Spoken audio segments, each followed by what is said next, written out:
여러분 안녕하십니까? 변창흠 국토부 장관이 끝내 사퇴의 뜻을 밝혔습니다. 문재인 대통령은 변 장관이 책임지는 모습을 보일 수밖에 없다면서 뜻은 수용을 했지만 사표를 당장 수리하지는 않았습니다. 청와대 연결해서 자세한 얘기 들어보겠습니다. 조국현 기자. 네, 청와대입니다. 자, 어느 정도 예상이 되기는 했는데 사표를 낸 전말부터 정리해 볼까요? 네, 변창흠 장관은 오늘 오후 청와대에 물러나겠다는 뜻을 전했고 유영민 비서실장이 문 대통령에게 보고했습니다. 문 대통령은 사실상 사의를 수용했는데 정만호 국민소통수석의 발언 들어보시죠. 변창흠 국토부 장관이 오늘 문재인 대통령에게 사의를 밝혔습니다. 이에 대해 대통령은 책임지는 모습을 보일 수밖에 없다고 생각한다. 정부 합동조사단의 1차 조사 결과 발표 후에도 민심이 수습되지 않고 여권에서 교체 건의가 잇따르자 문 대통령이 결심을 굳힌 것으로 보입니다. 앞서 문 대통령이 국가수사본부에 조직의 명운을 걸고 수사할 것을 지시한 것도 정면 돌파 기조의 맥락에서 해석됩니다. 자, 뜻은 수용을 했는데 사표를 곧바로 수리하지 않은 건 남은 일을 마무리하라는 거겠죠. 문 대통령이 직접 이유를 밝혔습니다. 이사 대책의 차질 없는 추진이 매우 중요하다. 변 장관 주도로 추진한 공공주도형 주택 공급 대책과 관련된 입법 기초 작업까지는 마무리를 해야 한다고 말했습니다. LH 사태에 대한 변 장관의 책임론을 부정할 수는 없지만 이른바 변창흠표 공급 대책의 기초 작업은 끝내고 퇴임하라고 주문한 겁니다. 공공주도형 공급 정책의 안착을 위해 변 장관 이상의 적임자는 없다고 보고 이 부분만큼은 1차 결자 해지를 해달라는 뜻으로 해석이 됩니다. 이에 따라 변 장관은 다음 달 초까지는 관련 입법과 후보지 발표 등 정책 진행 상황을 챙길 것으로 전망됩니다. 청와대에서 MBC 뉴스 조국현입니다. 수사 상황도 살펴보겠습니다. 경찰이 투기 의혹과 관련해 100여 명을 수사 중이라고 밝혔는데요. LH의 전라북도 본부 직원들이 경기도 광명 시흥까지 와서 원정 투기한 의혹도 수사 중입니다. 이 의혹과 관련해 전북 본부의 전 본부장이 책임을 통감한다는 글을 남기고 숨진 채 발견됐습니다. 홍희표 기자가 보도합니다. 경기도 성남의 한 아파트. 오늘 오전 이 아파트 단지에서 한 50대 남성이 쓰러진 채 발견됐습니다. 경찰차가 오고 그다음에 119 구조대원들이 7-8명 와서 심폐소생술 하는데 구급대원이 남성을 급히 병원으로 옮겼지만 결국 숨졌습니다. 이 남성은 LH 전북 본부장을 지낸 현직 간부급 직원입니다. CCTV 등을 확인한 경찰은 이 남성이 극단적인 선택을 했을 것으로 보고 있습니다. 집에서 발견된 쪽지엔 지역 책임자로서 책임을 통감한다는 내용이 적혀 있었다고 경찰이 전했습니다. 하지만 지금까지 수사 대상자는 아니었고 3기 신도시 일대 토지 가운데 본인 명의로 된 토지도 없는 것으로 알려졌습니다. 전북경찰청도 내사 대상자는 아니라고 밝혔습니다. 정부합동 특별수사본부는 수사에 속도를 내고 있습니다. 1차 조사에서 드러난 LH 직원 20명 외에 15건을 추가로 수사 또는 내사 중이고 수사 대상자는 100명이 넘었습니다. 여기엔 LH 직원은 물론이고 지자체 공무원과 민간인까지 포함됐습니다. 특별수사본부는 수사 대상 직원뿐 아니라 이들의 배우자와 친인척 거래 내용까지 들여다볼 수 있는 건 전부 다 보겠다고 밝혔습니다. 하지만 의심 정황이 확인되지 않은 모든 토지 소유주를 전수조사하는 건 어렵다고 밝혀 수사에 한계는 있을 걸로 보입니다. 특수본은 다음 주 월요일부터 신고센터를 운영해 제보를 받고 이를 토대로 불법 행위를 끝까지 파헤치겠다고 강조했습니다. MBC 뉴스 홍희표입니다. LH 직원들이 100억 원대의 땅을 사기 위해서 58억 원을 대출받았는데 북시흥 농협 딱 한 지점에서 이 거액의 대출이 가능했습니다. 정부가 투기를 가능케 한 대출에 문제가 없는지 조사하고 제도를 손질하기로 했는데 뒷북이라는 비판이 나옵니다. 소유정 기자가 보도합니다. LH 직원들이 사들인 광명과 시흥 신도시 예정지의 100억 원대 땅. 직원 10명이 모두 북시흥 농협 한 곳에서 돈을 빌렸습니다. 대출금만 58억 원입니다. 지역 단위 농협은 시중은행보다 금리가 2배 이상 비쌉니다. 하지만 많은 돈을 한꺼번에 빌릴 수 있었습니다. 한 군데만 뚫어놓으면 계속 거기서 하는 거예요. 그 사람들은 금리가 문제가 아니거든요. 한도가 문제였고 대출을 해줄 수 있는 데를 찾은 거죠. 땅 투기에 필연적으로 동반되는 대규모 대출. 정부는 철저한 조사를 주문했습니다. 금감원 등 감독기관은 그 프로세스를 철저히 조사해주기 바랍니다. 은성수 금융위원장은 제2금융권과 토지 대출은 그동안 관심이 적었는데 문제가 생겼으니 살펴보겠다고 말했습니다. 정부가 최근 집값을 잡겠다며 1금융권, 즉 시중은행의 주택담보대출과 신용대출을 줄였는데 앞으로는 2금융권도 규제하겠다는 뜻입니다. 일반 시중은행들은 농지담보대출은 좀 까다롭긴 해요. 만약에 금액이 크면은 본점 심사부에서 심사를 받아야 되고, 근데 지역 단위 농협은 최종 결정권에 해당 그 지점 장이 있기 때문에 거기서 이제 처리할 수 있는 거예요. 문제가 있어도 좀 느슨하게 적용되는 측면이 많이 있었죠. 이번 LH 사건처럼 농지를 담보로 한 대규모 대출은 투기 목적일 가능성이 높습니다. 정부 대책은 이번에도 투기꾼들보다 한 발 늦은 것으로 보입니다. MBC 뉴스 서유정입니다. 신도시 예정지에 땅 1,000제곱미터를 가지고 있으면 보상에다 아파트 분양권까지 혜택이 큽니다. 그렇다 보니 LH 직원들은 큰 땅을 하나 사서 여러 명이 1,000제곱미터씩 나누는 이른바 쪼개기 수법을 썼는데 저희가 LH 직원이 사들인 과천 땅에서 합치기라는 새로운 수법을 확인했습니다. 자투리 땅을 여러 개 사서 1,000제곱미터를 맞추는 건데요. 차주혁 기자가 단독 취재했습니다. 경기도 과천 미니 신도시 예정지. 수조 원의 개발 이익, LH는 농민부터 챙겨라라고 적힌 현수막이 걸려 있습니다. 근처 한 비닐하우스 농지의 주인은 LH 현직 직원입니다. LH 서울본부 직원 문모 씨는 2018년 6월 이 땅을 샀습니다. 다른 두 사람과 함께 붙어있는 필지 3개를 한꺼번에 사들였습니다. 가격은 12억 원. 그런데 2달 뒤 이 3개의 필지를 하나로 합쳤습니다. 571제곱미터 땅 2개와 208제곱미터 땅 1개를 합쳐 1350제곱미터 땅을 만든 겁니다. 왜 이렇게 했을까?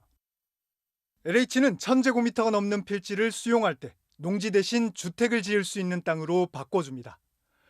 작년 9월부터는 아파트 분양권도 보상해주도록 규정을 바꿨습니다. 지분 합치기는 보상을 훨씬 더 많이 받아내는 수법인 겁니다. 문 씨는 1km 떨어진 곳에 1122제곱미터짜리 농지를 하나 더 갖고 있습니다. 대토 보상을 받는 사람들은 대부분 지금보다는 택지 개발이 끝나는 시점에는 적어도 2~3배, 3~4배가 오릅니다. 아마도 이런 내용을 잘 아는 LH 직원이 이걸 보고 투자한 거 아닌가 하는 생각이 듭니다. 시흥에선 정반대 수법, 필지 쪼개기가 등장하기도 했습니다. LH 직원 5명이 시흥에서 5,000제곱미터짜리 농지를 산 뒤 다시 1,000제곱미터가 조금 넘는 필지 4개로 쪼갰습니다.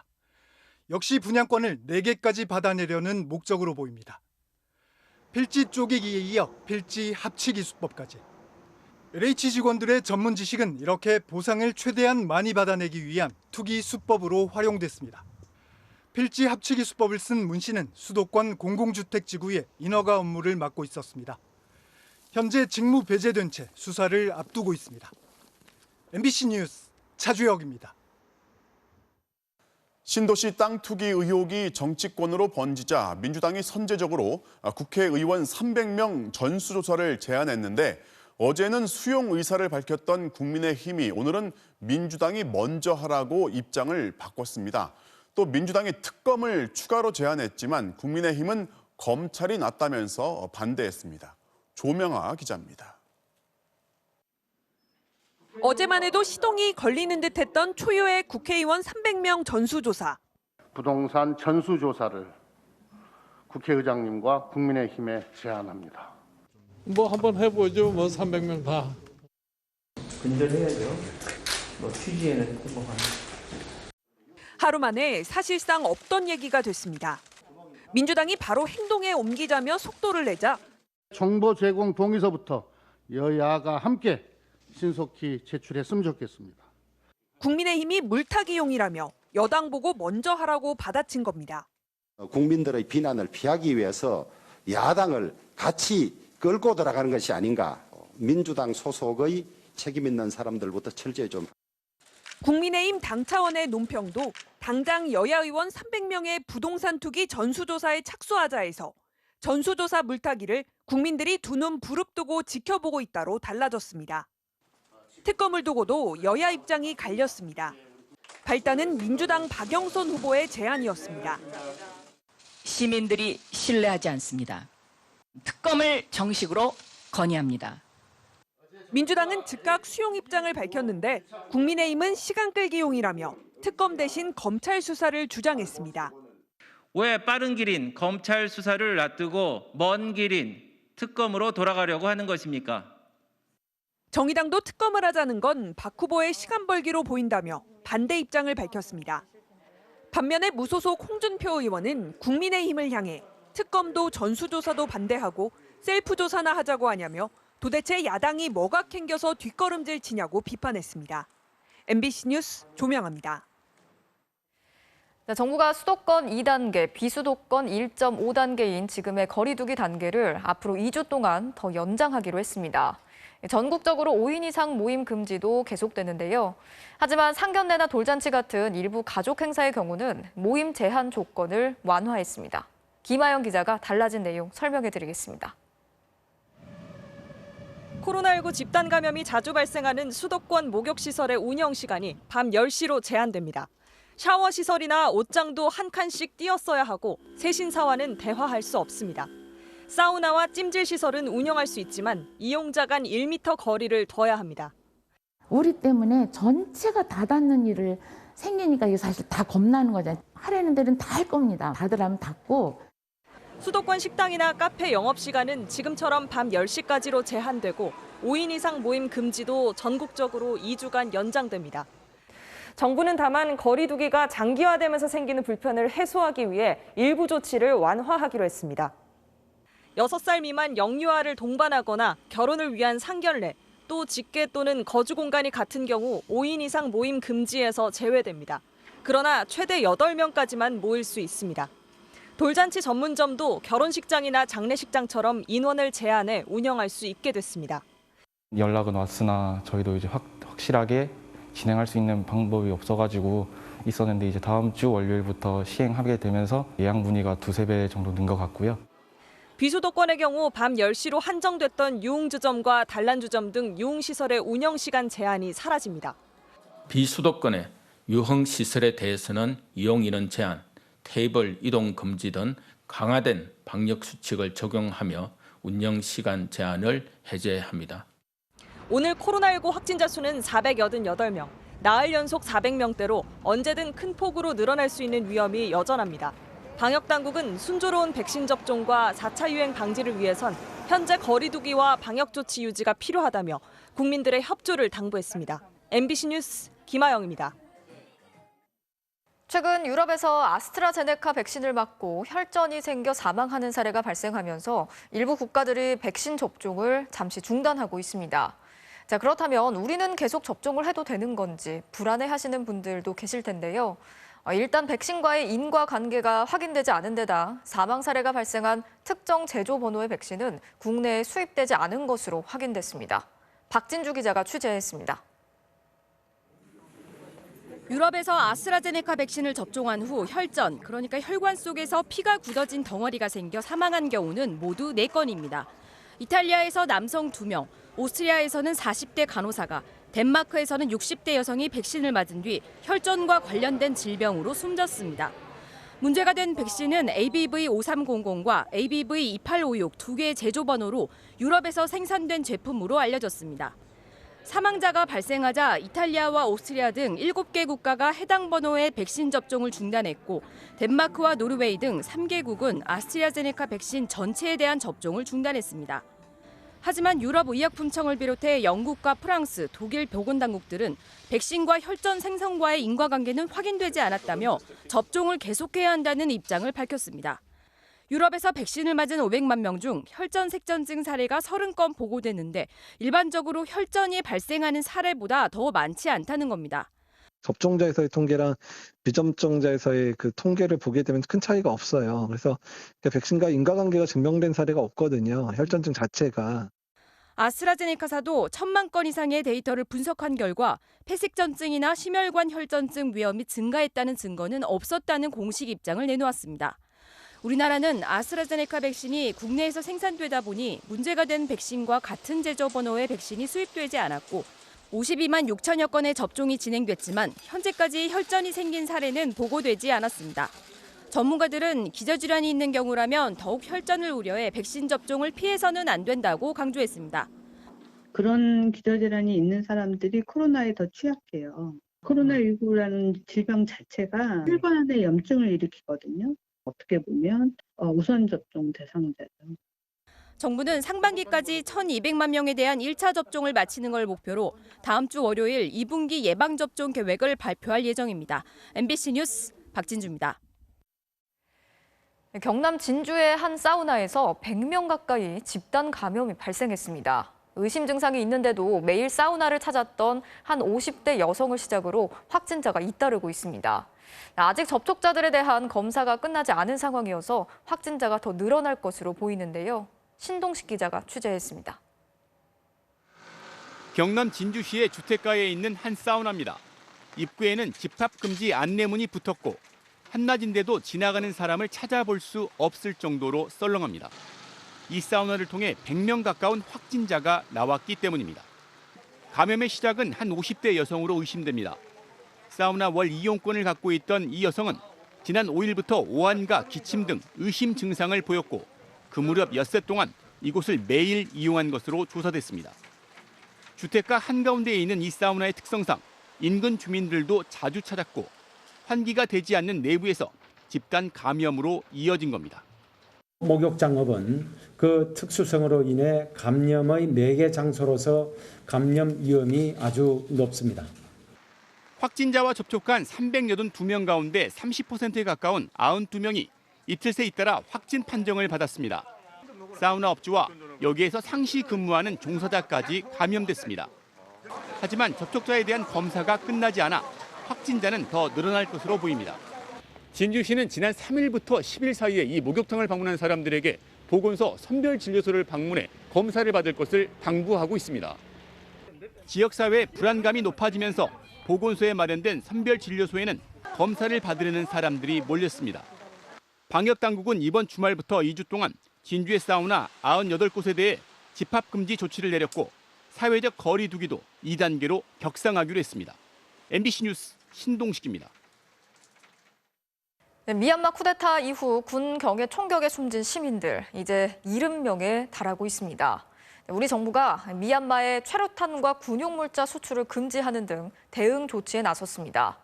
민주주의와 인권을 이유로 다른 나라에 제재 조치를 하는 건 이번이 처음인데요.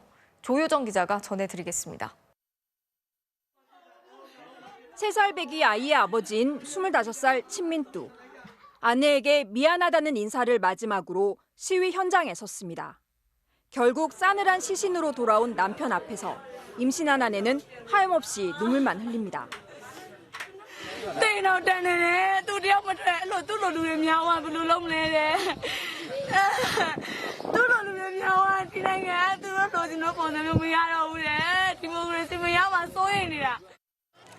유엔은 군부가 쿠데타를 일으킨 이래 최소 70명이 사망했고 2,000명 이상이 불법적으로 구금됐다고 밝혔습니다.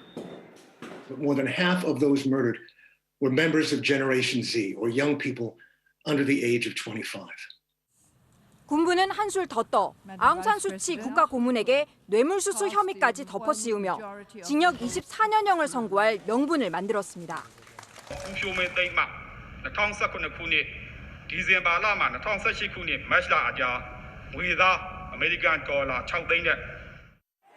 국제사회가 특단의 조치를 마련해야 한다는 목소리가 높아지는 가운데 우리 정부도 미얀마에 대한 첫 대응 조치를 발표했습니다. 우선 최루탄 등 군용물자 수출을 즉시 중단하고 산업용 전략물자 수출 허가도 엄격하게 심사하기로 했습니다. 지난 2014년에서 15년 국산 최루탄 19만 발이 미얀마로 수출된 이래 2019년 이후에는 수출 사례가 없지만 앞으로는 아예 허용하지 않기로 한 겁니다. 양곤의 한 미얀마 우정의 다리와 한 미얀마 경협 산단을 포함해 2019년 기준 9천만 달러 규모인 개발 협력 사업도 재검토하기로 했습니다. 국내에 있는 미얀마인은 현지 정세가 안정될 때까지 국내에 체류할 수 있도록 허가할 계획입니다. MBC 뉴스 조유정입니다. 경찰이 다시 불씨를 살리고 있는 LCT 특혜 분양 의혹 사건, MBC가 확인한 내용 전해드립니다. 현재 LCT의 대표인 강경협 씨는 원래 검사였습니다. 그것도 LCT의 실소유주 이영복 회장의 과거 사건을 담당했던 검사였습니다. 그러다 LCT 사건이 터진 뒤 이 회장의 변호인단에 합류했고 지금은 LCT 대표로 이 회장의 옥중 경영을 돕고 있다는 증언도 있는데요. 과연 이 관계를 어떻게 봐야 할지 먼저 손하늘 기자가 보도합니다. LCT 특혜 의혹과 관련해 열린 부산시의회 도시개발특위. 주식회사 LCT 대표로 강경협 씨가 출석했습니다. 각종 특혜와 비리에 대한 추궁이 이어지자 강 씨는 깨끗한 사업 진행을 위해 자신이 대표직을 맡았다고 말했습니다. LCT 비리의 온상으로 주변에서 의식하고 있고 LCT 주주사들이 협의를 해서 그러한 시선을 조금 벗어나기 위해서 저한테 그 대표이사직을 맡아줄 것을. 부산 재계에 갑자기 나타나 LCT 대표에 오른 강경협 씨. 원래 직업은 검사였습니다. 22년 전엔 부산지검 특수부에서 다대만덕지구 특혜 개발 사건을 맡았습니다. 이 사건에서 이영복 회장은 그린벨트를 택지로 전환하는 특혜를 받아 1,000억 원 이상의 이익을 챙긴 혐의를 받았습니다. 1심은 징역 3년을 선고했지만 항소심에서 이 회장은 집행유예로 풀려나 봐주기 논란이 일었습니다. 이 회장은 감사하다며 자신을 수사한 검사를 찾았고 그 검사가 바로 강경협 씨였습니다. 2심에서 뭐가 그분한테 나오는 것 같더라고요. 그 뒤에 한번 찾아놓습니다. 그분께서 인간적으로 대해줬다고 수사 과정에서. 그리고 14년 뒤 LCT 비리 의혹이 터집니다. 당초 이 회장은 만덕지구 수사를 지휘했던 부산지검 특수부장 출신 박모 변호사를 선임했습니다. 하지만 부적절하다는 비판이 일자 박 변호사는 결국 사임했습니다. 이 회장은 수사 담당 검사였던 강경협 씨를 다시 찾았습니다. 강 변호사는 2018년 5월 LCT 대표이사로 취임했고 한 달 뒤엔 변호인 선임계를 냈습니다. 그런데 보통 변호사가 아니었습니다. 실제로 제가 많이 가져나갑니다. 접견 때문에 주사 변호사가 썼는데 내일 가서 보고하시고. LCT 특혜 분양 문건을 잘 아는 관계자도 MBC와의 인터뷰에서 강 대표가 일주일에 3-4번씩 접견을 간다며 이 회장이 옥중 경영을 하는 거라고 말했습니다. 강경협 씨가 대표로 있는 LCT를 찾아가 봤습니다. 저도 오전에 못 될 거예요. 지금 안 계세요. 지금 출근하시는데 안 계세요. 전직 이영복 수사검사였다가 현재는 LCT 대표이자 이영복의 변호사인 강경협 씨. 강 씨는 오늘도 부산구치소를 찾았습니다. 접견 갔을 겁니다. 오늘 갈 때, 오늘 갈 때 그렇습니다. 찾아가시는 것 같습니다. MBC 뉴스 손하늘입니다. LCT 의혹의 또 다른 축은 검찰의 부실 수사 의혹입니다. 당시 윤대진 부산지검 2차장 검사가 지휘했던 1차 수사, 그리고 이영복 회장이 역시 검사 출신의 석동현 변호사한테 거액을 줬다는 진술까지 나왔지만 무혐의 처분한 2차 수사. 과연 검찰 수사에 무엇이 문제였다는 건지 강나림 기자가 취재했습니다. LCT 특혜 비리 의혹이 불거진 지난 2016년 국정감사. 검찰이 일을 안 하고 있다. LCT 이영복 회장이 판검사 접대장부를 갖고 있어 수사가 진행되지 않는 것 아니냐는 검찰에 대한 질타가 쏟아졌습니다. 검찰은 법과 원칙에 따라 수사하겠다고 밝혔습니다. 당시 수사를 지휘했던 사람은 윤대진 부산지검 2차장 검사. 각종 의혹들에 대해서는 빠짐없이 들여다보고 살펴는 보겠습니다. 비자금 500억 원대, 각종 인허가 특혜를 둘러싼 정관계 로비, 정치권이 들썩였습니다. 7개월 만에 종료된 수사. 검찰은 12명을 구속 기소하긴 했지만 이영복 회장을 제외하고 정관계 핵심 인사는 현기환 청와대 전 정무수석과 배덕광 자유한국당 의원뿐이었습니다. 제기된 50억 원의 계좌금에 대해서 현기환이 사실상 묵비권을 행사하고 있는 관계로 출처를 확인할 수가 없었습니다. 불법 특혜 분양 의혹을 받은 43명에 대해선 대가성 여부를 확인하지 못했다며 기소도 하지 않았습니다. 2017년 부산참여연대가 43명을 또다시 고발했지만 이번엔 이 회장 아들 등 2명 외에 41명을 무혐의 처리했습니다. 같은 해 LCT를 투자 이민재 지역으로 지정되도록 도와달라며 이 회장이 법무부 출입 외국인 정책본부장을 지냈던 석동현 변호사에게 3억 원을 줬다는 의혹도 터져나왔습니다. 당시 검찰은 석 변호사를 한 차례 서면 조사만 한 뒤 무혐의 처리했습니다. 고문 변호비였다는 해명이 받아들여진 겁니다. 하지만 석 변호사와 LCT의 관계는 끝나지 않았습니다. 최근엔 LCT 특혜 분양 리스트에 올라 논란이 되고 있습니다. 저는 그 레지던스 한동을 이렇게 청약을 했던 사실이 있을 뿐이고요. 특혜 분양이라는 건 아파트에 적용되는 얘기입니다. 특혜 분양 수사가 제대로 됐는지도 계속 논란입니다. LCT 특혜 분양 리스트에 등장하는 한 변호사는 당시 수사에 대해 전화 통화만으로 끝났다고 했습니다. 혐의점이 전혀 없으니까 안 부르더라고요. 이 주택법 위반, 사전 분양 받았다는 그 부분은 조사를 구두로 조사를 하더라고요. 전화로 수사관이 해가지고 아까 자꾸 좀 묻더라고요. 하지만 2016년 당시 윤대진 차장검사와 함께 LCT 특혜 분양 수사를 담당했던 검사는 MBC와의 전화통화에서 특혜 분양에 대해선 2016년 수사 때 다 했다며 부실 수사 의혹을 부인했습니다. 특혜 분양 리스트와 함께 진정서를 접수한 부산경찰청은 이 명단을 작성한 LCT 관계자를 어제 불러 조사했습니다. 누구의 지시로 작성한 건지, 문건을 만든 목적과 경위 등에 대해 확인 중인 것으로 전해졌는데 검찰과 다른 결론을 낼지 주목됩니다. MBC 뉴스 강나림입니다. 현직 검사의 범죄 혐의는 고위공직자 범죄수사처가 맡도록 돼 있지만 공수처는 지금 수사팀을 꾸리는 중입니다. 결국 공수처가 김학의 전 차관 불법 출국 금지 의혹 사건 중 이성윤 서울중앙지검장 등 현직 검사들 수사가 여건상 어렵다면서 검찰로 돌려보냈습니다. 임현주 기자입니다. 2년 전 이교원 당시 대검 과거사 진상조사단 검사는 김학의 전 법무차관을 출국 금지하면서 가짜 사건 번호를 적은 혐의를 받고 있습니다. 이때 대검 반부패부장이던 이성윤 현 서울중앙지검장은 이 검사의 절차 위반 혐의에 대한 당시 수사를 막았다는 의혹이 최근 불거졌습니다. 검찰은 공수처법에 따라 두 검사의 연루 의혹을 이달 초 공수처에 넘겼는데 공수처는 열흘간 검토한 끝에 사건을 다시 돌려보냈습니다. 검찰 수사팀에서 수사를 계속하도록 하는 게 수사 공백 없이 그게 옳겠다는 결정을 하게 된 것입니다. 김진욱 처장은 바로 이런 사건을 수사하라고 공수처를 만든 취지에 따라 직접 수사하는 방안을 우선적으로 검토했지만 현실적인 여건을 외면할 수 없었다고 설명했습니다.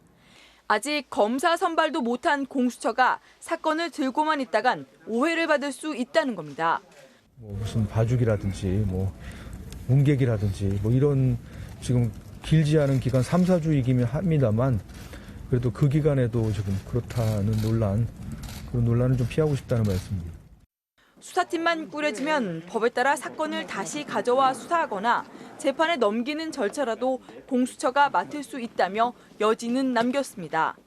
사건을 돌려받은 검찰은 공수처가 수사해야 한다며 조사를 거부해온 이성윤 지검장에게 다시 출석을 요청할 것으로 보입니다. 다만 수사 주체를 놓고 혼선이 벌어진 사이 불법 출금을 도와준 혐의를 받는 차규근 법무부 출입국 본부장의 구속영장이 기각된 게 수사팀으로선 부담입니다.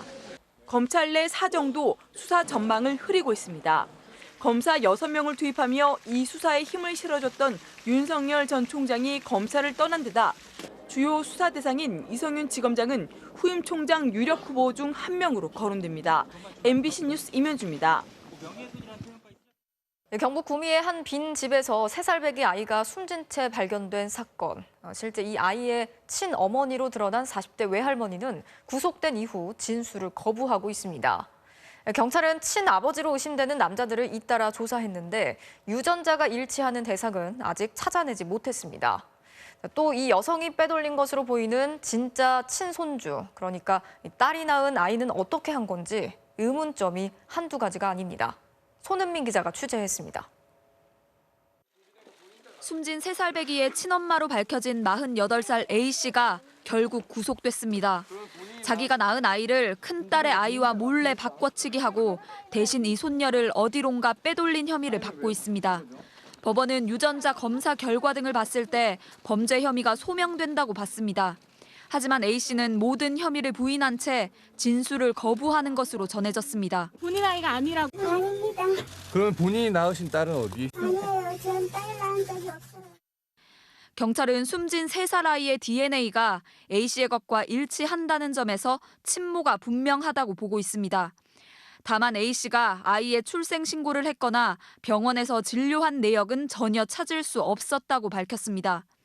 A씨가 언제 어디서 아이를 낳았는지 기록이 전혀 없다는 겁니다. 자신의 출산 사실을 철저히 감춰왔을 가능성이 높다는 뜻입니다. 이제 논란은 2018년 3월 A씨의 20대 딸이 낳은 친손녀의 행방입니다. 경찰은 A씨가 아이를 바꿔치기 하는 데 관여한 조력자가 있었을 것으로 의심하고 있습니다. 유력한 용의자는 A씨가 낳은 아이의 친아버지입니다. A씨의 문자 메시지 등을 토대로 관련성이 의심되는 남성들의 유전자를 일일이 대조했지만 숨진 아이와 DNA가 일치하는 남성은 아직 찾지 못했습니다. 경찰은 숨진 아이와 비슷한 시기에 태어나 시설에 맡겨진 아이들도 탐문하고 있습니다. MBC 뉴스 손은민입니다. 그룹 동방신기의 멤버 윤호 씨가 방역수칙을 어기고 밤 10시 이후에 술을 마시다가 적발됐다는 소식을 전해드린 바 있죠. 그런데 당시 경찰이 단속에 나서자 동석자들은 경찰과 몸싸움을 벌였고 윤호는 도주를 시도했던 것으로 확인됐습니다.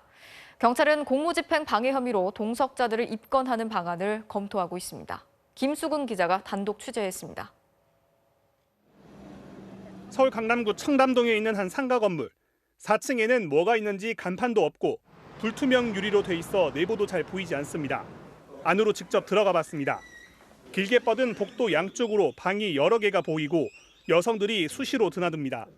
기존에 방문한 적이 없거나 사전에 예약하지 않으면 들어갈 수도 없는 곳이었습니다. 여기 보통 왔는데 그냥 예약을 해야 되나요? 저희도 다 운영 자체가 멤버로만 이제 예약료로만 받고서 저희가 지금 받고 있어서. 관할구청엔 일반 음식점으로 등록돼 있지만 실제로는 불법 유흥주점이었습니다. 윤호는 여기서 지인 3명 그리고 여성 종업원과 함께 자정 무렵까지 술을 마셨습니다. 당시 여성 종업원이 몇 명 있었는지는 알려지지 않았습니다. 자정쯤 경찰이 들이닥치자 지인들은 윤호의 도주를 돕기 위해 경찰과 극렬히 몸싸움을 벌였고 이 사이 윤호는 도주를 시도했습니다. 몸싸움이 격해지자 수갑을 채우겠다는 말까지 나왔습니다. 윤호는 방역수칙 위반 사실이 알려진 뒤 SNS에 친구들을 만나 이야기를 나누다 영업 제한 시간을 못 지켜 부끄럽고 스스로에게 화가 난다는 사과문을 올렸지만 몸싸움과 도주에 대한 언급은 없었습니다. 경찰은 당시 경찰관과 몸싸움을 벌인 동석자들을 공무집행 방해 혐의로 입건하는 것도 검토하고 있습니다. 강남구청은 경찰 수사가 끝나는 대로 이 업소의 방역수칙 위반에 따른 행정처분을 하기로 했습니다. MBC 뉴스 김수근입니다. 새벽 시간 만취 상태로 차를 몰던 20대 운전자가 경찰의 추격을 피해서 위험천만한 도주국을 벌였습니다. 좁은 골목길에서 사람까지 들이받은 이 차량은 10km를 달리다가 전봇대를 들이받은 뒤에야 멈춰섰습니다. 현지호 기자가 취재했습니다. 굵은 빗방울이 떨어지는 부산의 한 주택가. 검정색 승용차 한 대가 급히 우회전해서 골목으로 들어갑니다. 좁은 길을 이리저리 헤집다가 다시 도로로 나가 속도를 높입니다. 경찰의 추격을 피해 다시 골목으로 들어서는 순간 앞에 서 있던 택배기사를 들이받습니다. 차에 치인 택배기사는 휘청거리며 땅바닥에 주저앉습니다. 사람을 치고도 다시 속도를 높여 큰 길로 나온 도주 차량. 결국 속도를 제어하지 못한 채 전봇대를 들이받고 멈춰섭니다. 음주 차량은 10여 분간의 추격전 끝에 이곳에서 붙잡혔습니다. 체포 직전 이 전봇대를 들이받았는데 사고 충격으로 이곳이 움푹 들어가 있습니다. 첫 신고는 오늘 새벽 3시쯤 부산 구덕터널 앞에서 중앙분리대를 들이받고 도주하는 차량이 목격됐습니다. 신고한 시민은 음주 차량으로 의심하고 뒤를 쫓아가며 경찰에 동선을 알렸습니다. 길목을 지키던 경찰도 추격에 나섰습니다. 하지만 20대 남성이 몰던 이 차량은 경찰의 정지 명령도 무시한 채 10km 가까이 위험한 질주를 벌인 겁니다. 술을 마신 이 남성은 경찰에 붙잡힐 당시 차량 뒷자리로 넘어간 뒤 직접 운전하진 않았다고 주장했습니다. 잡은 상태에서 물어보니까 운전 안 했다. 혼자서 뭐 욕을 하면서 막 엄청 흥분하면서 그러더라고요. 내 옷 어딨노? 내 차 왜 이렇게 됐지? 만취 상태였던 이 남성의 혈중 알코올 농도는 면허 취소 수준으로 확인됐습니다. 경찰은 운전자에게는 위험운전 치상 혐의를, 20대 동승자에게는 음주운전 방조 혐의를 적용해 입건할 예정입니다. MBC 뉴스 현지호입니다. 어젯밤 당진 영덕고속도로에서 트럭과 승용차 8대가 잇따라 부딪히면서 8명의 사상자가 발생했습니다. 첫 추돌 사고로 멈춰있던 화물차를 또 다른 화물차가 들이받으면서 대형 사고로 이어졌습니다. 경찰은 안전거리를 충분히 확보하지 않은 걸 사고 원인으로 보고 있습니다. 이채영 기자입니다. 고속도로 한복판에 멈춰선 탱크로리 뒤를 뒤따르던 화물차가 들이받습니다. 큰 충격에 차체가 들릴 정도입니다. 앞선 사고로 멈춰서 있던 탱크로리를 뒤따르던 차량이 미처 피하지 못한 겁니다. 화물차끼리 부딪힌 1차 사고 이후 뒤따르던 차량 6대가 잇따라 추돌하는 2차 사고로 번진 겁니다. 이 8중 추돌 사고는 어젯밤 10시 반쯤 당진 영덕고속도로 속리산 나들목 인근에서 발생했습니다. 이 사고로 72살 승용차 운전자 등 2명이 숨지고 6명이 다쳤습니다. 강한 충격에 사고 차량은 2중 3중으로 얽혔고 도로 위엔 부서진 차체와 파편이 가득했습니다. 이 때문에 차량 200여 대가 고속도로에 갇혔고 일대 4km 구간이 2시간 넘게 마비됐습니다. 119 구급차는 부상자를 옮기기 위해 역주행으로 현장을 빠져나와야 했습니다. 심정지 환자분이 2분 계셨는데 길을 다 막고 있는 상태에서 저희가 갓길로 출동을 하는 상황이라 경찰은 운전자의 진술을 토대로 탱크로리가 안전거리를 충분히 두지 않은 채 달리다 사고를 낸 것으로 보고 있습니다. 안전거리를 충분하게 확보하지 못한 것으로 보이고 전방 주시를 퇴마하면서 연쇄 추돌을. 경찰은 나머지 사고 차량 운전자들을 상대로도 전방 주시와 안전거리 확보 의무를 지켰는지 조사하고 있습니다. MBC 뉴스 이채연입니다. 프로배구 KB손해보험의 이상열 감독이 12년 전 박철우 선수에게 가한 폭력에 대해 사죄하고 자진 사퇴했습니다. 이와 관련해 이미 지난달 올 시즌 출전 포기를 결정했던 이상열 감독은 12년 전 부적절한 행동에 대해 박철우 선수와 배구 팬들에게 진심으로 사죄드린다며 자숙의 시간을 갖기 위해 사임한다고 밝혔습니다. KB는 이경수 코치에게 임시로 감독 대행을 맡기기로 했습니다. 롯데의 포수 자리는 올해도 최대 고민 중 하나인데요. 주전 포수로 도약하기 위해 실력은 물론 성격까지 바꾼 김준태 선수를 이명진 기자가 만났습니다. 김준태가 자세를 취할 때마다 최연 코치가 하나하나 점검하고 곧바로 본격 토론이 벌어집니다. 걔가 다리가 이제 앞으로 나가는. Think about like an airplane taking off, like slightly. Just think about slowly getting out of that crouch instead of popping up. 주목받은 적 없던 김준태는 지난해 처음 주전급 포수의 가능성을 봤습니다. 수비력이 눈에 띄게 안정됐고 타격에도 한층 자신감이 붙었습니다. 메이저리그 드래프트 1라운드 출신인 미국 교포 최연 코치와 만난 게 결정적이었습니다.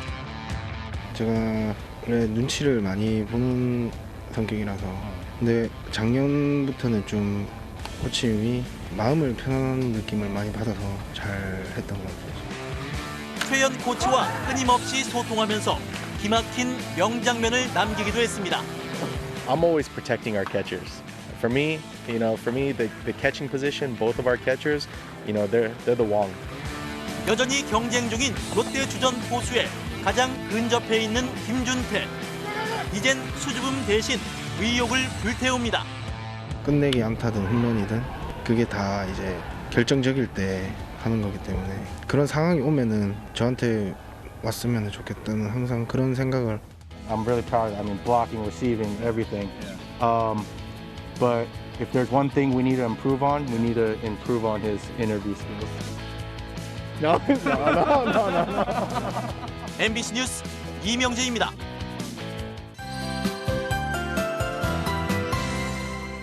오늘 퇴근길 간만에 숨통이 좀 트이지 않으셨나요? 출근길만 해도 서울은 온통 잿빛이었습니다. 연이틀 미세먼지 비상 저감 조치가 시행될 정도로 평소 대비 농도도 3, 4배가량 짙었는데요. 오후 들어서는 눈에 띄게 대기질 상황이 나아졌습니다. 동풍이 먼지를 밀어내면서 반짝 보통 단계까지 회복을 했는데요. 하지만 아쉽게도 이러한 상황이 오래 가지는 못하겠습니다. 주말인 내일 오후부터는 다시 농도가 짙어지겠습니다. 서해상으로 빠져나간 먼지가 들어오면서 수도권과 충남에서는 주말 내내 공기가 탁하겠습니다. 다음 주 화요일에 비 소식이 있는데요. 이 비가 그친 뒤 점차 맑은 공기가 유입되면서 공기질이 완전히 나아질 전망입니다. 영동 지방은 내일 새벽까지 비가 이어지겠고요. 내일은 전국에 하늘 가끔씩 구름만 끼는 가운데 충청과 호남 내륙에서는 아침에 안개가 짙어지겠습니다. 아침 최저 기온은 오늘보다 2도에서 5도가량 낮습니다. 서울 3도, 대구 4도가 되겠고요. 낮 최고 기온은 서울 13도, 광주와 대구 16도까지 오르겠습니다. 일요일에도 전국의 하늘 구름만 지나겠고요. 앞으로도 15도 안팎의 포근한 날들이 이어지겠습니다. 날씨였습니다. 3월 12일 뉴스데스크 마치겠습니다. 오늘도 함께 해주신 여러분 고맙습니다.